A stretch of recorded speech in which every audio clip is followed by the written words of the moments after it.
Ladies and gentlemen, welcome to World War III. Wanted to go through some quick tweets and then really look at the 2022 midterm race and just show you guys how bad it's looking currently for the Democrats and what they need to do to really change why this is happening, why there legitimately is a shift in the United States that's pro-Republican. I want to get into all of that. I want to analyze that. First, let's go through a few tweets. It says, new. President Biden just blasted Republicans for attacking teachers and making them a, quote, target of the culture wars. He asked an audience of teachers, did you ever think you'd have to worry about book burnings and banning books because it all doesn't fit a political agenda? So I do not agree with this at all from Biden. This is just another false equivalency. You know, the people that are, going against teachers and going against these inappropriate books, it's not because they're anti-teacher. It's because if you're a teacher and you're in first grade and you're teaching about trans rights and things like that, very likely you have an agenda. Because as far as I'm concerned, nowhere in the first grade curriculum do we, have a lesson on discussing gender identity. And unfortunately, what you get, many of these teachers that are talking about this type of stuff with extremely young kids, that's why the Florida bill was put into place. Remember, that Florida bill was targeting kindergarten through third graders. The reason that was put into place was because there were teachers that had a political bias that were trying to influence young children. I'm not saying they wanted to make them trans, but these kids have no perspective. They're so young. If a teacher says this is a good thing to do or look at this, there's no appropriate time to be bringing up a topic like that with first or second graders. There's none. And, many of these, like if I had a kid and he was in first grade and he was getting jammed with this crap about trans rights and things like that and becoming trans by some crazy alt-left teacher, I would want that woman fired. So it's not like, they're going against the teachers. They don't like teachers. They want to ban all these different books because they don't fit a certain political agenda. This all has to do with the children's age. This right here, what this tweet is, it's Biden creating a false narrative. It's just like when liberals created a false narrative about the Florida bill saying you're anti-trans if you support the Florida bill, when it had nothing to do with anti-trans. It had to do with teaching extremely young children about something that's inappropriate. We don't teach first graders how you have sex with a girl. There's levels to it. It's just an inappropriate classroom discussion for kids. That's why the Florida bill was talking about kindergarten through third graders. So when they try and create this false narrative like, if you want some of these books out, you're anti-teacher and things like that. No. There's nowhere in the curriculum does it say we got to talk about gender and we got to tell, a first grader who has zero perspective, who doesn't even know what gender really is. We're not going to jam, this type of stuff down their throat when they're still developing, because it could be extremely damaging, and it's been extremely damaging. Now, I'm not going to say, there's situations with trans kids where they grew up and they say, I'm so happy I transitioned so early on.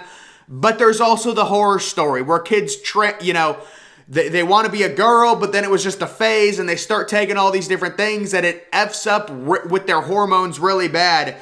They banned the Hunter Biden story because they knew it was true, not disinformation. No, they banned it because they were scared it was going to impact the 2020 election. They didn't know if it was true, but they didn't care. That's why the word disinformation and misinformation are so problematic. The two words I hate the most in the English language, disinformation and misinformation, because they're gateways towards censoring free speech by using the excuse by saying, you're spreading disinformation. We have to silence you because you're dangerous. You're spreading misinformation. Misinformation and disinformation, the two worst words in the English dictionary, they're trigger words. And this person is saying that they knew the Hunter Biden. They didn't care if the Hunter Biden story was true. All that they knew is that this story could impact and could potentially lead to Donald Trump getting reelected. We don't care if it's true or not. It doesn't matter. Let's just label it disinformation so we can silence the story. The words disinformation and misinformation are so terrible. They're enablers to silence and stifle free speech on the internet. That's what those words do. Horrible. I hate those words so much. And then we've got this, and I hope this isn't true. I'm afraid to look it up. I am afraid to look up to see if this is actually true. This is what I'm talking about. Elon Musk purchases Twitter, guarantees free speech, and the Biden administration all of a sudden creates a Homeland Security disinformation governance board. Is that true? Did they title that? Did they create a board with the word disinformation in it? That's scary if they're seriously doing it. Guys, whenever you see the word disinformation or misinformation, it's a gateway. It's a code word for we need an excuse to stifle and to stop your free speech. So they say, oh, you're spreading disinformation. We need to ban you. You're spreading something that is hurtful or hateful or not true. It's misinformation. It's disinformation. We're going to ban and restrict your free speech. If they seriously created a Homeland Security board with the word disinformation in it, that is a heinous, heinous, heinous thing. Horrible. I hope that's not true. Maybe they're just using that word. I don't want to look it up. It's disgusting. MSNBC is terrified Elon Musk will use Twitter to promote one party over the other and censor political opinions. You know, the exact same thing leftists at Twitter have been doing for the last 5 years. So yeah, this is why Elon Musk purchasing Twitter is so good. It exposes the liberals that completely do not agree with the First Amendment rights on the internet. And, you know, if you're someone that's political, that, you know, uses Twitter a lot, you already know this, but I feel like a vast majority of moderate liberals, independents, and even moderate conservatives didn't realize how badly and how horribly biased Twitter actually is. When you take a look at the Twitter employees, you know, the people that are deciding on who to ban and who not to ban, 99% or like 98.7% of their political donations went to Democrats in the 2018 midterms, according to a Vox article or a Vox graph I talked about a few days ago. It's so biased. It's so horrible. So this Elon Musk thing where he's purchasing Twitter, it's already a win. I said this before. The damage is already done. They've already been exposed as being completely anti-First Amendment because many of these liberals had control over Twitter. You know, we knew they were going to start kicking and screaming when they lost control. They've lost control. Now they're like the spoiled 12-year-olds who during his birthday every year gets the latest iPhone. The next birthday comes up, he doesn't get the latest iPhone. This is what happens with liberals. They have control over all the First Amendment. They have total control. Now suddenly they don't have control, and they start kicking and screaming like a spoiled little brat because they don't have full control over something. And then I saw this from The Atlantic. Elon Musk isn't buying Twitter to defend free speech. It doesn't matter. It doesn't matter. The damage is already done. The left is already getting exposed as anti-First Amendment because they controlled a ridiculous media bias through Twitter for the past several years. And I actually think Twitter, I've said this before, I don't think Twitter became a crazy bias against Republicans until Trump won in 2016. I think Twitter back in 2014, 2015 with Jack Dorsey, they were like, yeah, for the most part, we 100% agree with the First Amendment. We've got millions of American users. We're getting great ad revenue from all of the site traffic we're generating from the United States. Of course, we like the First Amendment. That's, it's Twitter. You can say what you want. And then Trump won in 2016. Everything got so polarizing, and Silicon Valley was like, listen, Twitter, you were a part of the reason Trump won in 2016. You have an obligation to do what's right, and they thought what was right was, to get Donald Trump out of office, restrict his First Amendment right on, well, he doesn't have a First Amendment right, we know that, on social media. Nobody does. They call it a private company. That's why Elon Musk is trying to buy it to restore the First Amendment. And then this anti-Elon Musk article comes out. Even if that was true, even if this was true to where you hate Elon Musk so much, you think he's doing it for another reason rather than to help the First Amendment, it doesn't matter. It still is exposing these people who are kicking and screaming because Elon Musk wants to bring in some form of the First Amendment so there's not a major liberal bias, and now they're exposed. They're all whining. They're all crying because they have to play by the First Amendment rules, and we have to allow people of all political affiliations to be able to speak their mind. I'm not saying make it completely wild to where you can threaten to kill other people. Those people should be suspended. But this idea where people need to be concerned they might get banned or suspended or shadow banned simply due to their political affiliation is so anti-First Amendment and so ridiculous. And it got so bad, liberals had to start saying, oh, they're a private company. We know they don't believe in the First Amendment because they don't have to believe in the First Amendment. And then they start bringing up words like disinformation and misinformation as excuses, as ways to limit stories. Like the Hunter Biden story. Oh, it's disinformation. Is it actually disinformation? We don't know, but it might impact Joe Biden's chances of getting elected in 2020. So we're going to call it disinformation. That type of behavior is absolutely ridiculous, sickening, and should never be allowed. Now, guys, let's get to some polls.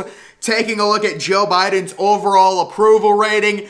I really don't like looking at approval rating. I think it's pretty much meaningless considering you're always going to have some people approve of Joe Biden no matter what he does. The far left, the far right's always going to disapprove of Joe Biden. It's the same thing with Donald Trump. But Joe Biden's approval rating sitting right now right around 42%. You can take a look at a very interesting comparison, approval rating comparison to Donald Trump. They're separated by just 1 point. Trump was at 40%. Biden's at around 41.5% when you look at, this time when Trump was president. So both of them weren't doing too well. And then there's the comparison to Obama. Biden is 7 points worse in approval than Barack Obama. Donald Trump's approval rating right now, which they're still tracking for some reason, is basically the same as Joe Biden's. It's at basically 53% disapproval. Again, the thing with Trump and Biden and all this, Democrats are going to say Biden's doing a great job no matter what. Republicans in general are going to say Biden's doing a horrible job no matter what. And normally the independents at some point will help break the tie, if you will. And at this point, with Joe Biden, listen, I understand that you're a Democrat. You want to say he's doing a good job. Realistically, I think 80 to 90% of independents in this country realize Joe Biden has been a complete disaster for the United States. And unfortunately, a lot of it has to do with his overall age. I think at some point, I never thought we would have to do this, and I have nothing against old people, but I think at some point you got to put a limit to how old you can be when you get elected to your first term. It's got to be like maybe, maybe 70 years old if you're going in for your first term because Biden's going to be running. Well, he's not going to be running. Now, let me get that out of the way. Biden, what'll end up happening is Biden will say, this is my, last hurrah. In a year or two, he'll announce, I'm not running for re-election, so the Democrats can get all their ducks in a row when it comes to 2022. Biden, at this point, his approval rating, his overall age, the overall Biden administration has been such a failure. The Democrats know they need a fresh start. And you have to understand, Biden at the age of 81 running for re-election would be a complete disaster. Even if he faced someone as polarizing as Trump, I don't think he beats Trump right now. And you've got poll after poll. By the way, Kamala Harris. I don't know. So there's a recent poll that was done by a Republican group on Kamala Harris's approval rating, but you can take a look. It's absolutely cratered. Her approval rating is 32% right now. I believe at one point Kamala Harris's approval rating was 29%, but this Republican group, put out a poll and it has disapproval at 63%. So I don't know how accurate that is, but I just thought it was funny when I decided to update everything, look at everything today, because I wanted to do a video on the polls and Kamala Harris. That one poll, that is a Republican group, by the way, that group right there that has her at 63% disapproval that I'm referencing, but it is still funny. But taking a look at this, do voters want Democrats or Republicans in Congress? Republicans are plus 2.5, which this is something you would never see 3 years ago, 5 years ago, 7 years ago.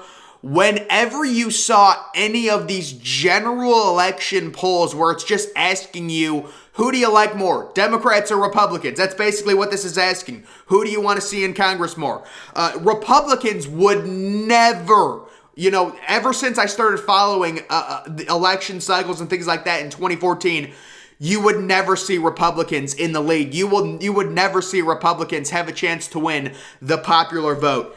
It's shifting. There's a shift that's pro-Republican, and I think the main reason for this shift is, many normal liberals, I don't want to say they're accepting to the alt-left, but I think they're scared if they go against the alt-left and this whole defund the police stuff and, all these different movements, if they go against this radical left stuff, they're afraid they will be labeled like Antifa, other radical left crap. We saw during the debates in 2020, Biden wouldn't even condemn Antifa and their, thuggish acts where they, hit reporters and do horrible things. They're a terrible organization, just horrible. Biden wouldn't even condemn them because he's afraid of the pushback.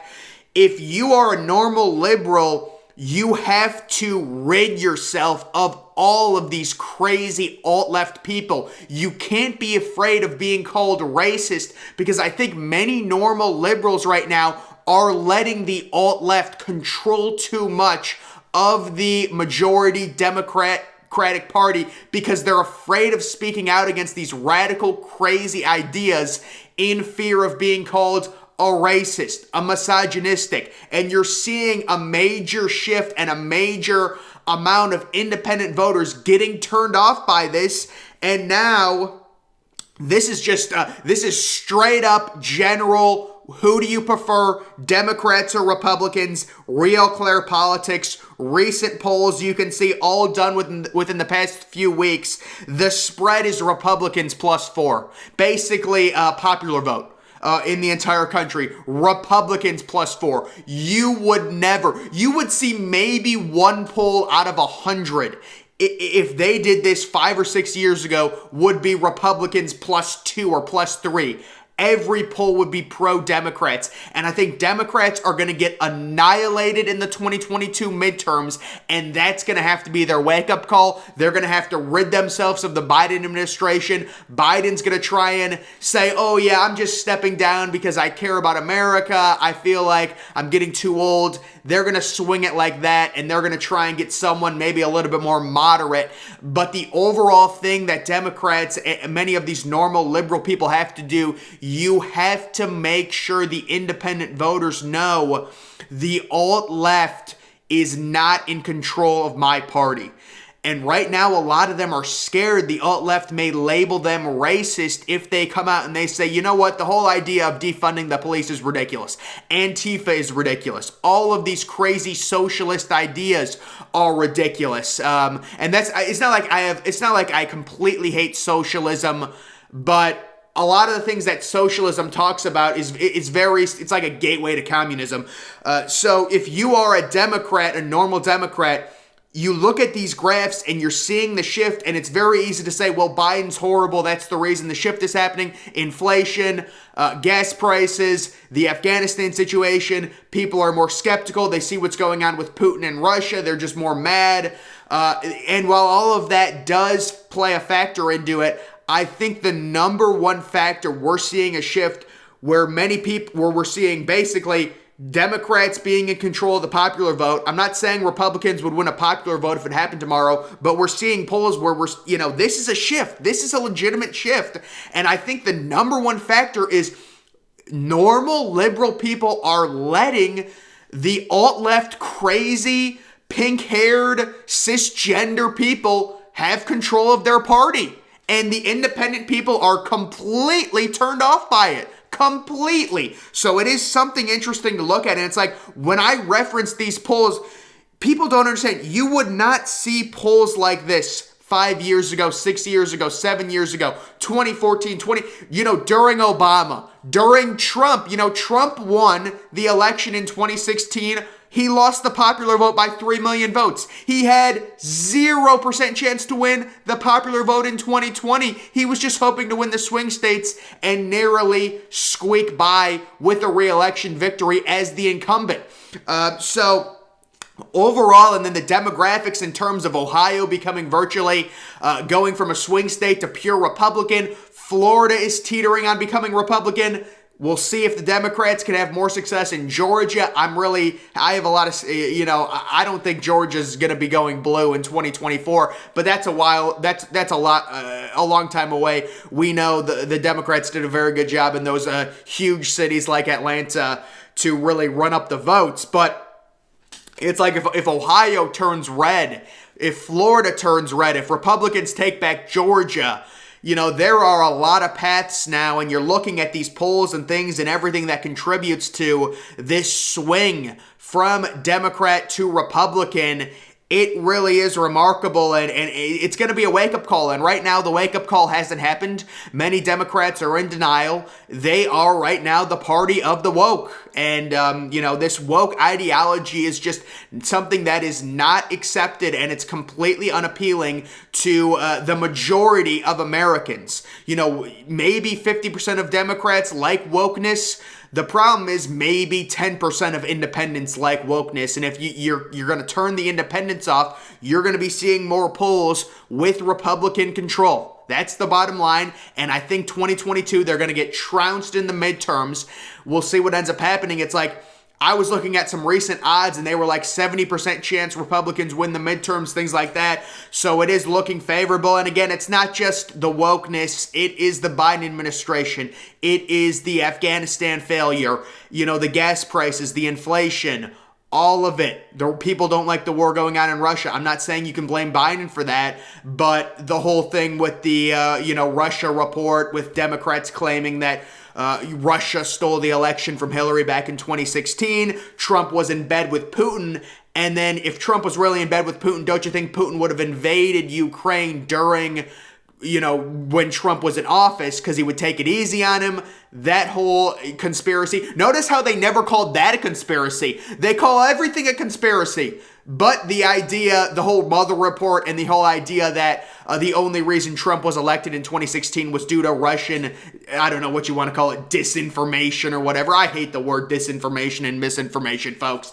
I can't stand it. But they never called that a conspiracy. Notice the code words. When they call something a conspiracy, they want to take the legitimacy of it away. But they never called the Mueller report, which was a complete waste.